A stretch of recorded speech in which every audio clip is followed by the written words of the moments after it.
আমাকে বানালে খেলার পুতুল, মন চাইলে কাছে টেনেছো, আর ইচ্ছা না হলে ব্যাখ্যা ছাড়াই ঠেলে দিয়েছো দূরে। তোমার আচরণে কোনো নিয়ম ছিল না, তবুও প্রতিবার মানিয়ে নিয়েছি। কারণ ভেবেছিলাম ভালোবাসলে মানুষ হয়তো একটু বদলায়।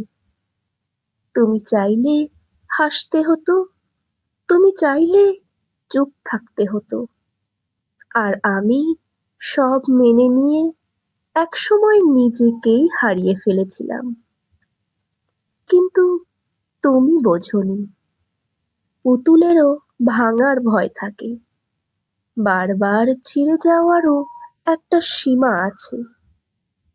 এখন আর পারি না, কারণ ভালোবাসা মানে খেলায় ব্যবহৃত কোনো জিনিস হওয়া নয়। তোমার ইচ্ছের পুতুল হয়ে নিজেকে আর ভাঙতে চাই না।